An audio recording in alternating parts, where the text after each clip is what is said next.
Non, ils sont trop intéressants. Wow. Ils sont vraiment intéressants. Alors, nous allons à présent recevoir notre invité témoin du jour. Je rappelle donc le thème. Avec moi, vous ne serez plus mal habillé. Ça paraît un peu prétentieux, hein? Mais bon, c'est son travail, hein? Donc elle a le droit de le dire. Elle s'appelle Emmanuela Cablan et c'est avec des ovations bien nourries que nous allons la recevoir sur ce plateau. Emmanuela Cablan.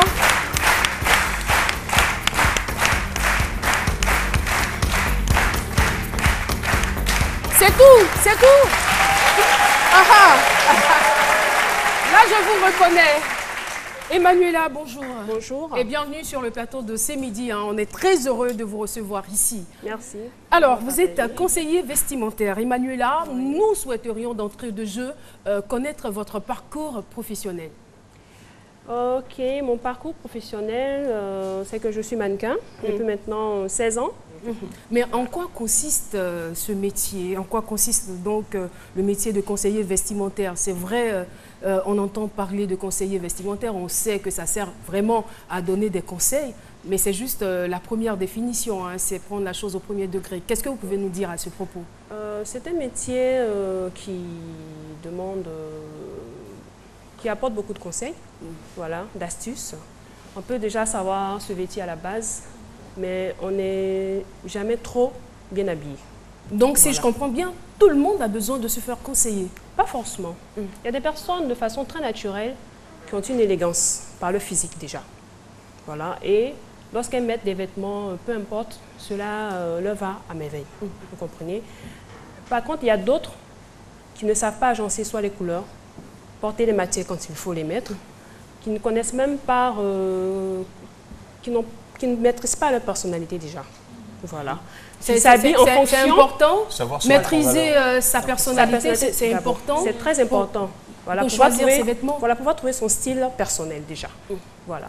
C'est-à-dire aujourd'hui, on a beaucoup de célébrités que les gens copient, mais ce qui va à la célébrité ne vous va pas forcément pour autant. Voilà. Ce qui me va très bien ne peut pas forcément être très bien vu sur Nadia Nin, par exemple. C'est ça. Donc, ce métier est un métier de conseiller à la base. Ce n'est pas un métier prétentieux, parce qu'il y a plein de personnes qui savent mieux se vertir. Voilà.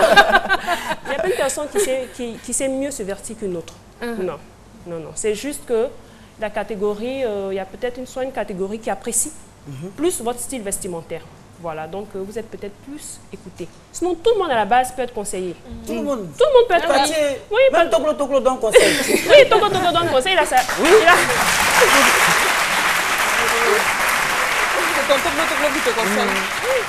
Il a sa clientèle. Il a sa clientèle, il peut les conseiller. Voilà, en fonction de sa clientèle, de l'environnement où il évolue. Il peut conseiller. Comment est-ce que l'approche en fait du client se passe? Est-ce qu'en général, ce sont des gens qui viennent vers vous ou est-ce que c'est vous qui ciblez peut-être certaines personnes et leur proposez vos services? Et deuxième question, en fait, il y a des gens qui sont réfractaires au changement, même s'ils veulent changer leur style, leur look, mais quand vous leur proposez certains looks qui leur iraient, ils refusent en fait, ils n'arrivent pas à adhérer à ce changement-là. Comment est-ce que ça se passe avec ce genre de personnes? Bon, déjà, pour la première question, on a ces deux options, deux possibilités où la personne même vous approche. Ah, je constate que vous êtes tout le temps bien mise, voilà, avec beaucoup d'assurance, vous marchez, comment vous faites, voilà. Ça, c'est déjà plus facile même, puisque la personne s'est laissée, voilà, la personne s'est ouverte elle-même, c'est déjà plus facile. Et il y a l'autre cas où on approche la personne, comme je viens de prendre l'exemple du vieux père.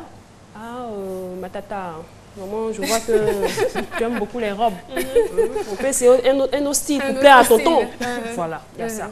Et pour répondre à la deuxième question, oui, ces personnes qui sont assez réticentes par rapport au changement, c'est normal. Hein. Voilà, parce qu'elles supposent qu'elles sont de façon confortable assises. Donc, il faut faire d'abord un travail psychologique derrière. Voilà. Déjà. Et puis c'est très important parce que soit il y a des frustrations, il y a des barrières émotionnelles qui sont là parce que ces personnes ont été frustrées, donc elles ne veulent pas prendre de risques, elles restent là comme ça. Ou soit... Qu'est-ce qu'il y a de plus intéressant dans ce métier? C'est la joie qu'on procure. La joie ou l'argent? J'ai pas bien entendu. La joie, la joie. La joie d'abord. La joie, c'est-à-dire quand la cliente elle est là, elle peut dire vraiment, oui, je me sens belle. Quelqu'un vous approche et dit, franchement, moi, conseillez-moi, je n'ai rien à vous donner. Conseillez-moi. Est-ce que vous pouvez donner quel conseil vestimentaire est-ce que vous donnerez à Philo aujourd'hui D'abord, concernant son look du jour? Que je maîtrise ma personnalité d'abord. Pourquoi pas dire que je maîtrise ma personnalité? Alors, la question, je vais la poser autrement, et c'est là qu'on va terminer. C'est quoi d'abord le B.A.-ba, on va dire, pour ne pas qu'une personne paraisse has-been et qui n'a pas forcément de gros moyens pour se vêtir ou qui n'a pas peut-être l'opportunité de s'offrir les services d'un conseiller vestimentaire. Non, la personne peut s'offrir les services d'un conseiller vestimentaire. Parce qu'il ne faut pas forcément on n'a pas forcément besoin de grands moyens pour s'habiller, pour se vertir. Il y a toutes les bourses qui sont aujourd'hui Mais vous leur donnez quoi comme conseil? Qu'est-ce qu'il faut éviter? On va prendre 2 cas pratiques rapidement, de morphologie. Voilà, c'est-à-dire, il faut tenir compte de la morphologie, du teint, voilà, et puis des traits du visage. Voilà, par rapport à la coiffure, par rapport au maquillage, parce que ce n'est pas que le vêtement en lui-même. Il faut tenir compte, la coiffure va avec, le côté esthétique aussi rentre en compte. Donc il faut considérer tous ces aspects-là. Voilà. Maintenant, il y a l'environnement aussi, dans lequel cette personne évolue. Voilà. Je prends par exemple, bon, vous êtes une journaliste. Non, ah, non. Pas moi. Pas moi. Non, vous avez dit. Vous êtes toujours à la télé. Vous avez parlé d'environnement, par exemple. Là où il y a beaucoup de poussière, le marron marche là-bas. Il y a beaucoup de poussière. Là, il y a beaucoup de poussière. On va rapidement pour les cas pratiques, c'est là qu'on va se dire. Voilà, les cas pratiques sont simples. C'est-à-dire, par exemple, Philo, lui, il est de teint noir. Voilà, si, le teint noir. Bon, c'est vrai que le t-shirt en lui-même est bien. Oui. C'est ce qu'elle voit, en tout cas. Le t-shirt est bien, mais il sera encore plus beau dans un t-shirt plus éclatant, avec une couleur plus vive. Parce que déjà, éviter, quand on a le teint noir, c'est éviter de mettre des vêtements très sombres. Voilà, parce que ça ternit en fait. Je comprends pourquoi vous avez mis le top beige. Voilà, justement. Voilà, c'est ça. D'accord. Voilà. On vous remercie. Hein. Merci. C'est bien rémunéré Oui, quand même, ça va. On s'en sort quand même bien. Merci beaucoup. On applaudit très fort pour Emmanuela Cablan, mannequin et conseillère vestimentaire. Merci de nous avoir